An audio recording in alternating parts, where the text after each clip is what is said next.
Hello.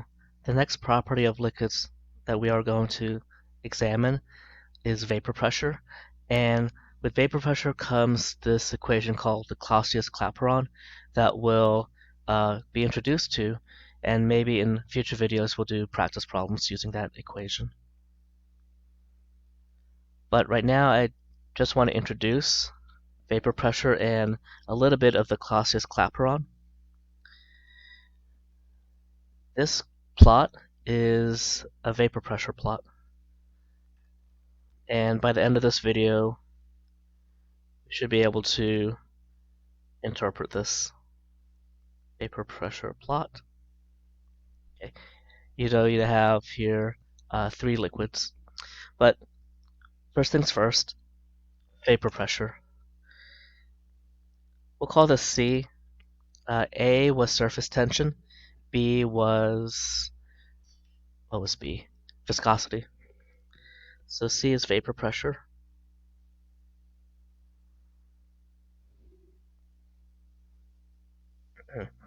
Okay. Imagine that you have a cup of water, or maybe a shallow dish of water. Well, molecules at the surface might have enough kinetic energy to escape, and that's called vaporization.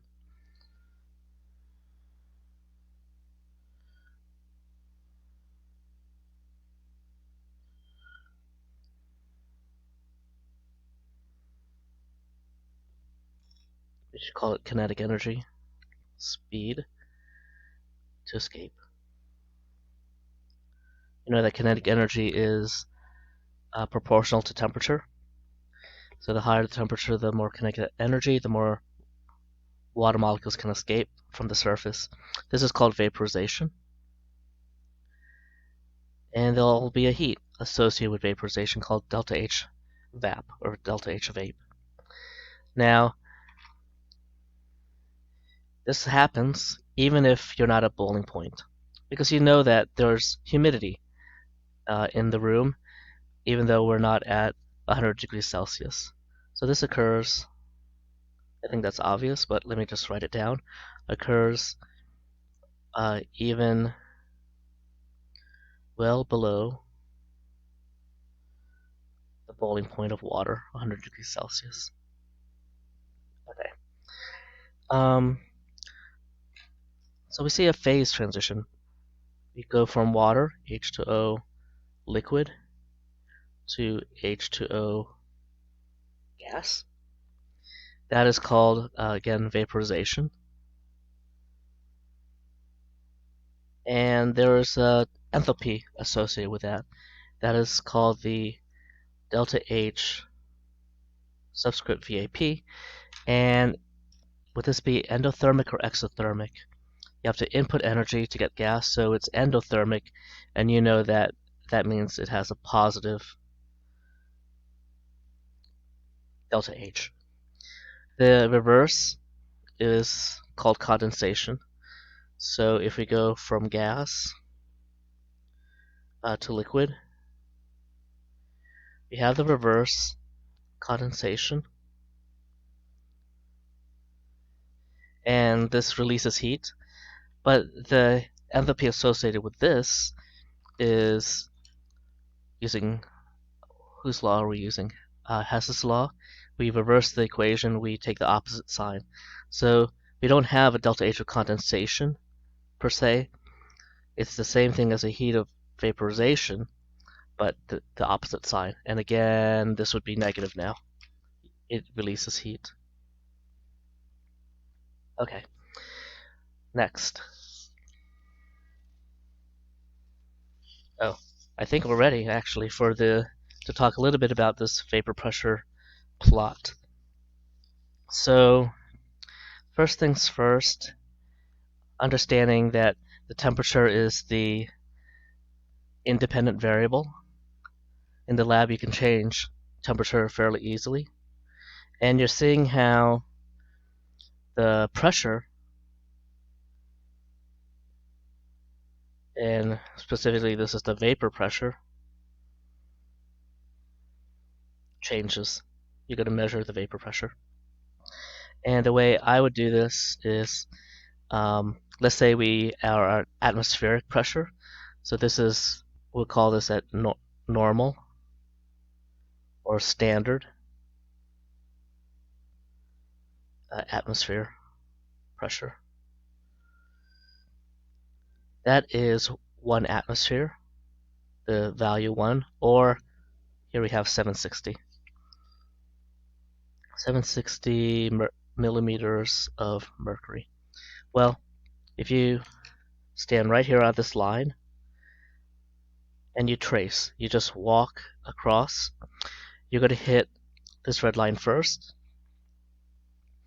That intersection, if you go down, you'll get the what's called the normal boiling point.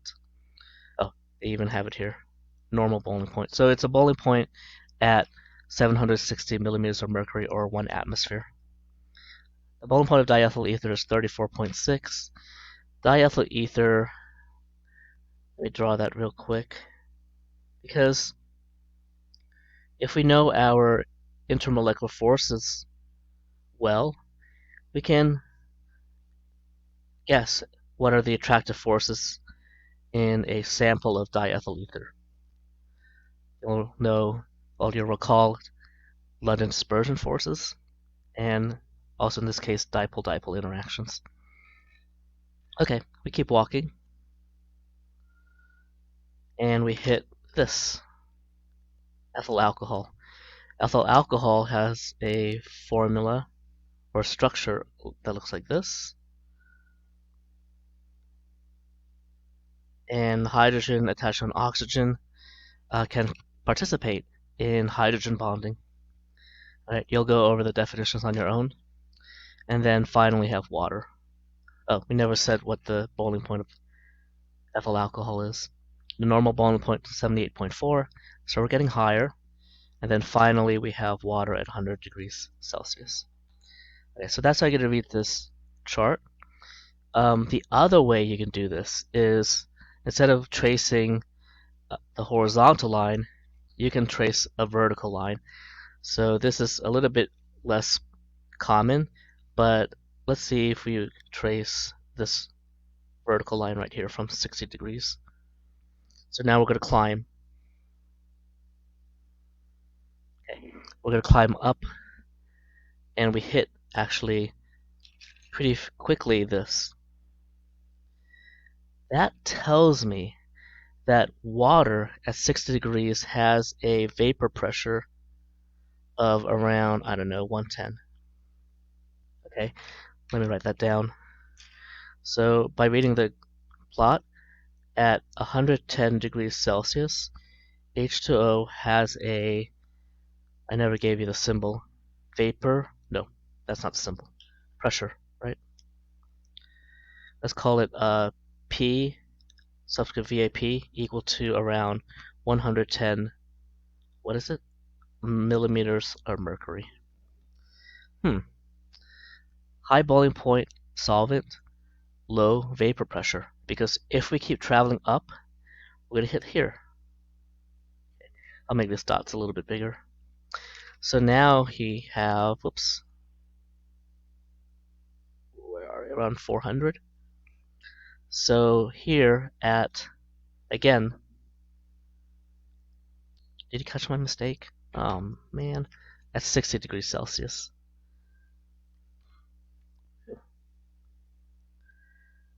Because I wanted to keep the temperature constant, steady. At 60 degrees Celsius, now we have ethyl alcohol. The formula is C2H6O.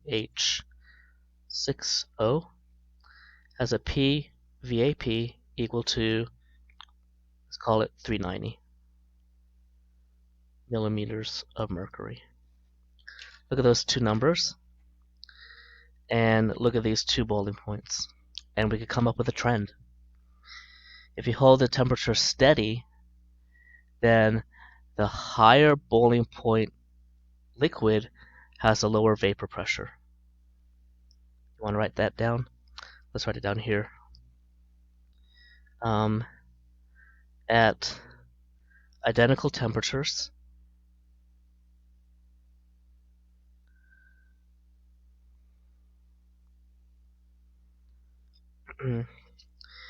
the higher boiling point liquid has a lower vapor pressure. And we could indicate that by saying the higher the boiling point, the lower the vapor. I keep doing that. The lower the vapor pressure. P, vapor pressure. Okay. So we've gone through a couple terms pretty quickly. Normal boiling point. Okay, normal boiling point. Tracing the plot horizontally to get the boiling points at a certain pressure, and also tracing vertically to get the vapor pressure when the temperature is held constant. So another definition, let me put these in quotes. I usually put in quotes things that I want to have roll off the tongue, memorize before I go into an exam. The other one is the boiling point, not just the normal boiling point, but just any boiling point, is when we realize that the boiling point is the temperature at which the vapor pressure equals the atmospheric pressure. Right? So here's the boiling point of water, and the boiling point of water is at 100 degrees.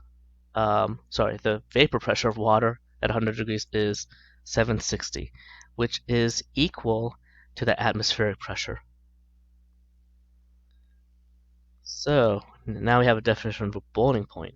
Boiling point is when, or we should say, is the temperature, right?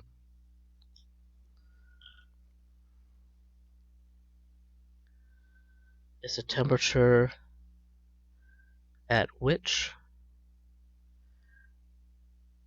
a liquid's vapor pressure, okay, just looking at the chart, the vapor pressure is equal to the atmosphere pressure. And yeah, at sea level, it's going to be, the vapor pressure is going to be 760, and the boiling point is going to be 100. But what if we're not at sea level? What if we're maybe in Denver? So Denver, this is just a guess. Actually, it's I'm guessing pretty low, I think. But at Denver, the atmosphere pressure, let's say 600. Well, let's trace, because these liquids would have a different boiling point at a lower lower pressure, atmospheric pressure. So we're right here. Let's go to water. So now we trace down. And again, this is just an estimate, but according to the plot and according to my guess, in Denver, water boils at, well, the pressure of the atmosphere is lower, so it doesn't take hotter molecules to escape the surface. We're going to estimate this as 95 degrees. Okay. The practical consequences of this is that cooking something like spaghetti takes longer because the water doesn't get as hot when you're in Denver before it starts to boil. Okay. All right. So we do have a couple of, again, phrases that we want to have at our disposal. The last thing is this Clausius-Clapeyron equation. If I could find my notes. Oh, here they are. Okay. Clausius-Clapeyron equation relates vapor pressure to the heat of vaporization. And it's commonly a very convenient way to figure out the delta H vape of any liquid. Okay. Let me give you just right away, no derivation. Let me give you the Clausius-Clapeyron equation. there's going to be two forms that we will use. Am I spelling this right? Equation. Clausius-Clapeyron equation. Okay. ln, which is the natural log. We won't get too much into the math right now. We will when we start doing practice problems. Equals. I often get this wrong. I forget the negative. Negative delta H of vaporization over RT plus C. Some constant. Okay. This is not the main form of the Clausius-Clapeyron equation you'll use, but it's a useful form because it shows the equation of a line. Y. So if you plot this, it should be a straight line. Mx plus and b over here, the y-intercept. If we rearrange this, or just simplify this so it's easier to see m and x, it's really delta H vape over r. That is your m, your slope. And then your x is actually 1 over t. Alright, let me give a couple more notes. This is the vapor pressure, okay, not the atmosphere pressure. But if the temperature is at the boiling point, then the atmosphere pressure would equal the vapor pressure. This R value, we are working with enthalpy, usually in kilojoules. So the R constant we're using is going to be the one that is in joules, 8.314 joules per mole. And then, yes, we got to use K and not Celsius. This has to be in K, the temperature. And this C is different for every liquid.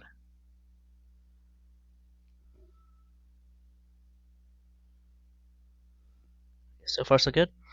And then, yes, this is,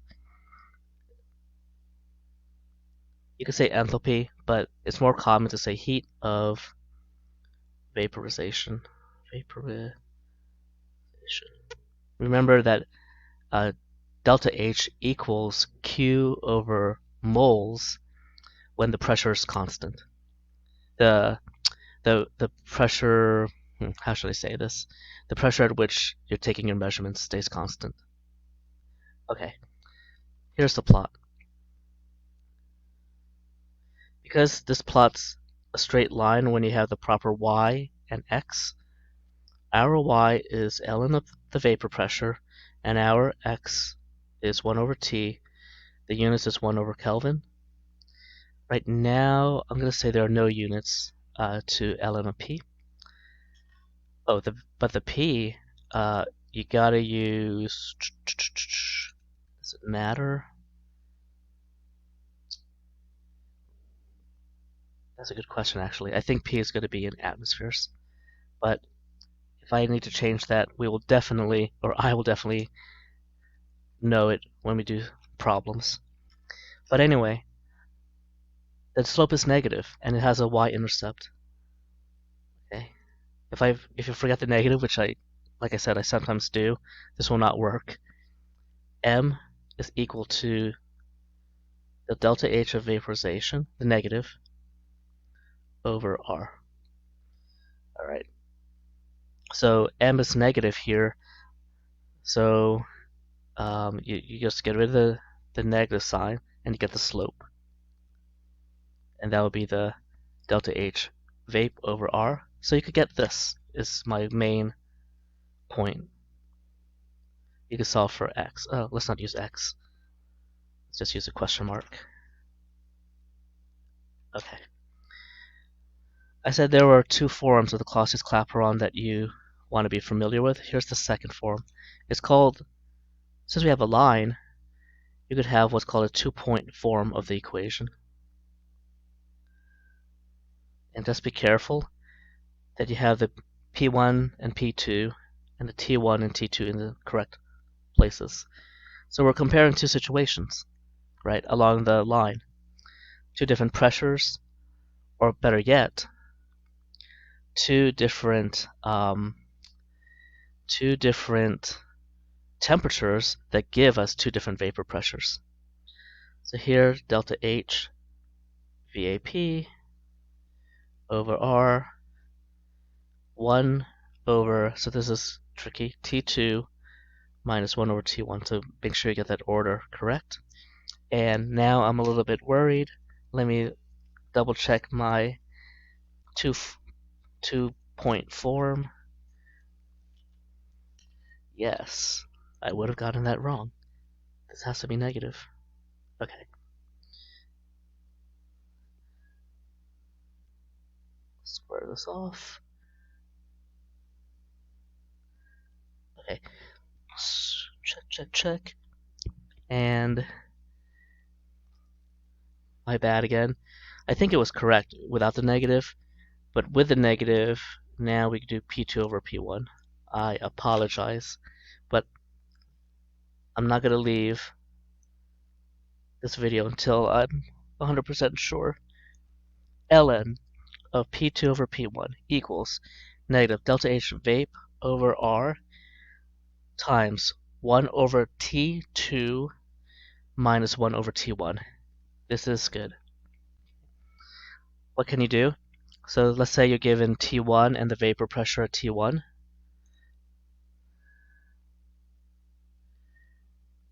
If you're given T1, P1, and T2, you can solve for, solve for P2, the vapor pressure at that second temperature. Definitely you would need, though, also given delta H, vape. Or if you're given those four variables, you can solve for delta H of vaporization. Okay. Now, I do have a little bit of time. Math is not my strongest suit, as you could probably tell from previous videos. Let me just talk so briefly about this natural log. So the natural log of, well, let's just pick a random number. Natural log of 5. Okay, good, that works. Natural log of 5. What you punch in your calculator is ln, and mine uses parentheses, but 5. And then it equals 1.609, and it keeps going. 4. Alright, so the natural log is really the logarithm to the base e. So the natural log of 5 is really the logarithm of this to the base e. And what we could put here is, I'll put it here actually, ln of x equals, if your log is to the base e, then these two would be equal to each other. Oof. Am I going to try to do that? I'm not going to try to do that. So let's just stick with the natural log, okay? And how do we get, how do we go backwards? So let's say we have this. What if we say ln of x equals 1.6094, and we have to solve for x. So over here, we solve for x, the natural log of 5. But what if we're given the natural log of some number and we have to figure out what that number is? Well, e to the ln of x equals e to the 1.6094. So we're taking the e of both sides. That button is actually right above ln, so it looks like that. Okay, so let's see, 1.6094, because I'm doing this calculation right there, and okay, so that gives me almost 5. So what does this simplify to? This simplifies to just x. E of the ln of x equals x and then that equals that. And I got 5, or yeah, rounded is 5.000. Okay. So that's very basic math right now. For me, it's very hard. Let me see if I can find anything else that's useful in my notes. No, I think we're good. So this is true. The other thing that's true is because we have here ln of p2 over p1, you can separate those two. But if you're trying to solve for one or the other, ln is just like logs, right? In terms of their manipulation. ln of p2 minus ln of p1. Those two should equal each other.